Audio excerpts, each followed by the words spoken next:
Chuck here. Hey, I am going to attempt to make a question and answer video. I know I haven't done it in a while. I apologize. As you can see, I'm like consuming YouTube with all of my videos here in Thailand. I'm like flooding the market, but there's just so much stuff to see here.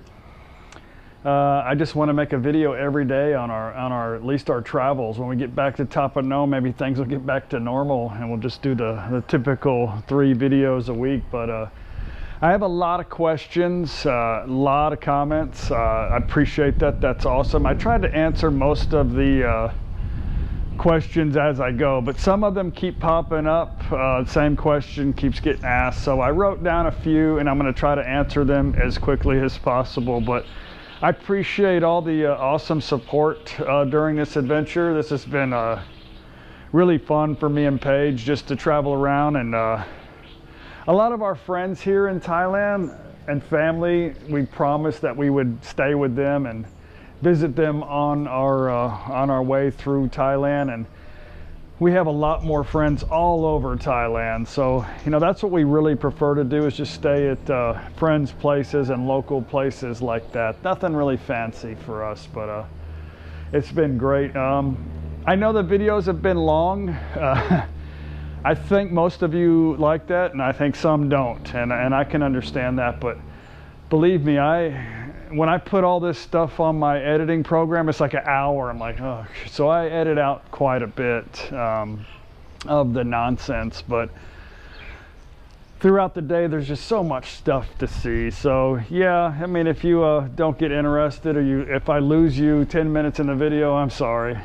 I don't know what to do. So anyway, thanks for watching.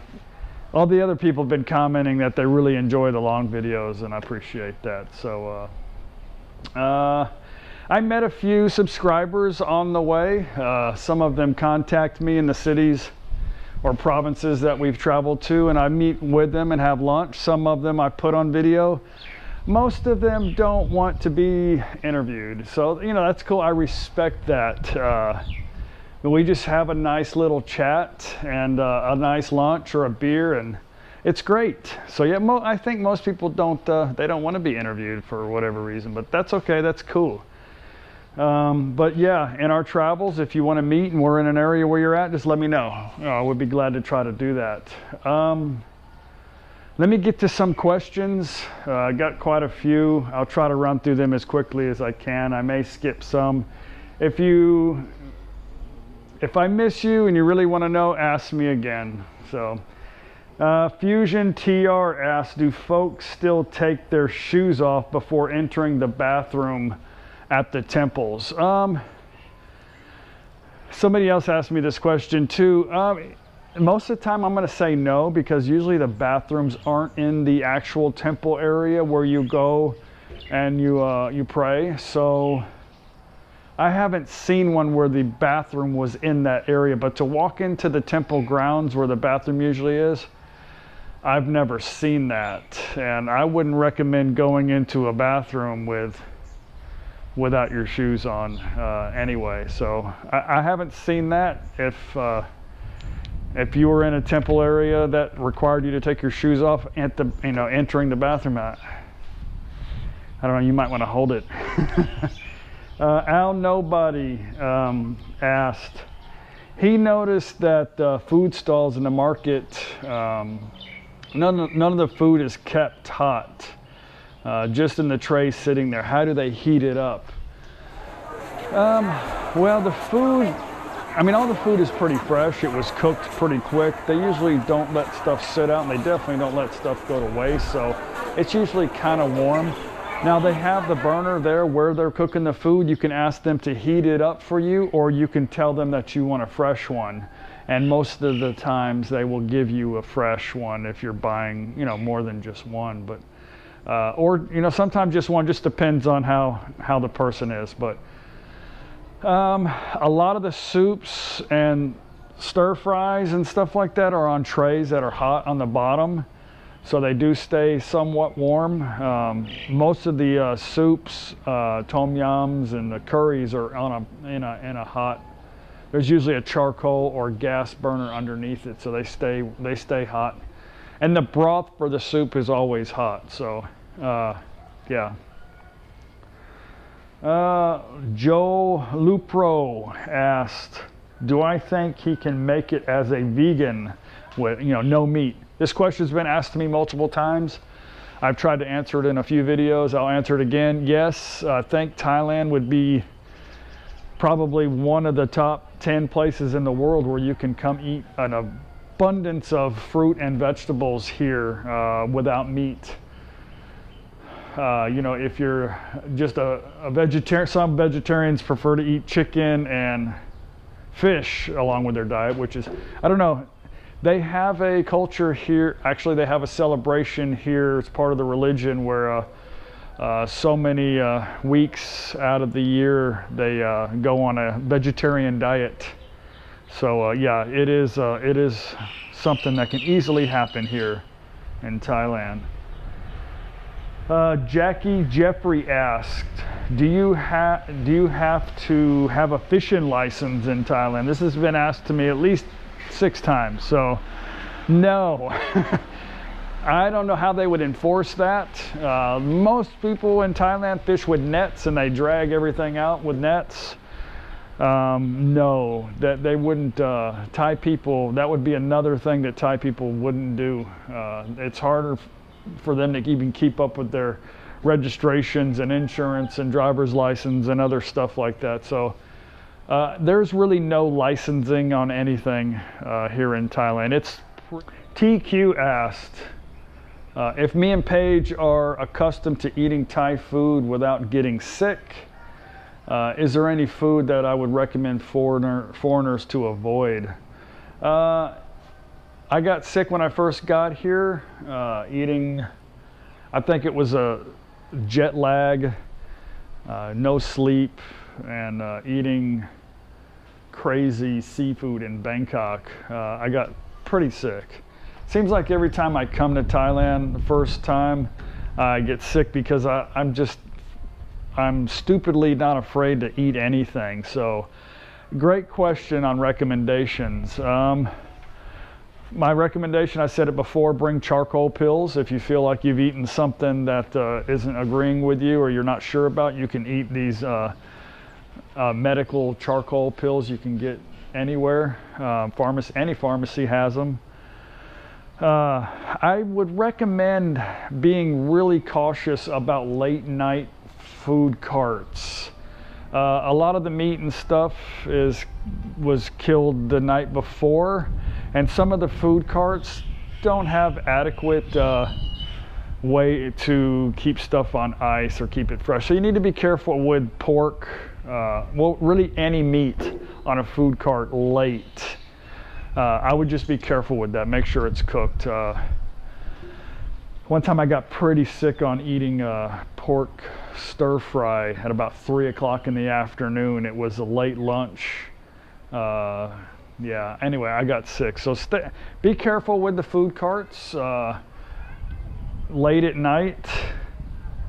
I think that's pretty much all I can say. All the food here is pretty fresh. The thing is that Thai people don't put a lot of preservatives. They don't kill all the parasites and stuff with stuff in the animals. I think your body needs a good, healthy balance of bacteria. I think a lot of people take pills for that in America to try to keep that balance. But we're so accustomed in Western countries to be eating stuff that is, everything has been purified. So when you get somewhere, that has an abundance of parasites and stuff in it, your body can't handle it. It's an overdose. All right, so Sam the Man asked, does Brian have a blog like me? A lot of people have asked that. Brian's in the process of, well, let me back up. I had asked him before, but it seems like he's such a busy guy. He had way too much stuff going on to do that. But since I visited him last, and we had talked a little bit about it in the past, he had a lot of questions about vlogging. So I think it would be a great vlogger. So he is considering getting a laptop. I think he's in the process of doing that now, and we're going to sit down and I'm going to try to get him, you know, the basic, show him how to basically make a vlog and get started on YouTube. He's good in front of the camera. I think he would be an asset to Cham and foreigners coming over to Thailand. So we're going to get him going and try to share information as we go, and yeah, it'll be great. I think he's going to do it. I'm pretty sure he's going to do it. If he says he's going to do something, he's the type of guy that usually does it. Mike from Texas asked, is the Thai whiskey many Thais drink actually vodka? That's what he had heard. He's referring to Lao Khao. I've mentioned this in several of one of my videos. No, this stuff used to be pretty good back in the day, made from rice. It was similar to a vodka. Now they use a lot of chemicals to speed up the process. This is something that a lot of Thai people drink. I see kids drinking this stuff. To me, it's a horrible, horrible aftertaste of chemicals. It's a mixture of Everclear, gasoline, and maybe vodka. It's just I don't recommend it. I see a lot of older people walking around with nothing, wearing shoes they found on the street, dirty, begging for change for Lao Khao. I see that a lot in Isan. That stuff is definitely not doing good for their mental stability, so stay away from it. Besides, when you taste it, I can't see anybody going, oh man, this stuff is so great, I want more. Ricky Morgan asked, do they have beans like pinto, peas, or green beans? Thai people don't really eat a lot of beans, Ricky. They, I don't know. As far as like Mexican style pinto beans in their dishes, Spanish stuff, no. Peas, yes. Green beans, yes. Beans, yes, they still do eat some beans, like a red bean. They put it in their desserts. They also make some kind of paste. I don't care for it. They'll put it in one of those surprise banana leaves with a banana and a little bit of that bean paste in there. So as far as it being served on a dish like you would get in a Mexican restaurant, no. But they sell that stuff. I've seen it everywhere in Thailand, pretty much. Beans in a can, pinto beans, green beans, long beans, any kind of green vegetable bean, they have it here. They do eat it. Let's see. Michael McNair, where was the lunch stop? Where was the lunch that we ate on the stop at where the boats were? This was called, let's see, it was a low tea restaurant. It's called Radi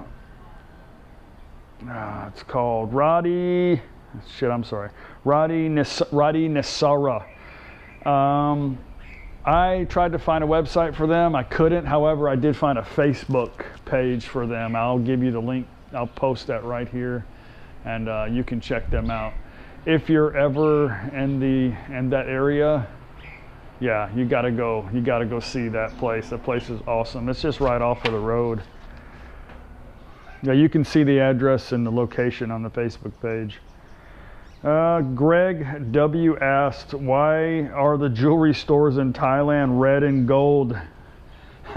Well, the Chinese own all those jewelry stores, and Chinese believe that red color is for luck and will bring you money. On Chinese New Year's, they usually give you an envelope that's red with some money in it and stuff like that. They just, red's a lucky color for them, and red will bring them plenty of money, and gold is obviously speaks for itself. So most of the Chinese people own those jewelry stores in Thailand. I always mention in my video that's the Thai bank, because what Thai people like to do is they like to instead of put their money in a bank account, they buy jewelry. So they usually have a bunch of jewelry. When they need their money, they'll go sell the jewelry, get their money, or they'll upgrade their jewelry. They get more money, they'll upgrade it, and they usually keep it like that. Why? I don't know. A lot of Thai people do that. Not all of them, but a lot of Thai people do that. And there's one right by our house, and it's busy nonstop. So it's sunny outside. Awesome. We're gonna go walk in. I think we're gonna go to Phuket town and look at some shops today. I'm gonna try to put that video. There's gonna be 2 videos today. Sorry. I don't know how else to get all this stuff through. So I want to thank some new subscribers. Actually, I want to thank all the new subscribers. We've been getting a whole lot. I'm glad you're coming with us on our journey to happiness. No time to be sad. Keep the comments coming. I got a lot of new people on Patreon that want to subscribe and donate to No Time to Be Sad on our adventure, basically just to be happy and enjoy life. So awesome, thanks to you guys. We always try to give back to the community as much as possible. We enjoy making people smile and just giving back to the community. So the people I want to thank is David Sims. Thank you so much, David. Anthony Malkin. Thank you again, Anthony. Jack. Again, thanks, Jack. Biff Jones. Thank you very much, sir. Thor Sergetson. Awesome name, Thor. Thank you again. Andrew. Thank you, sir. Vicky. Thank you very much, Vicky. I appreciate all your wonderful comments, too.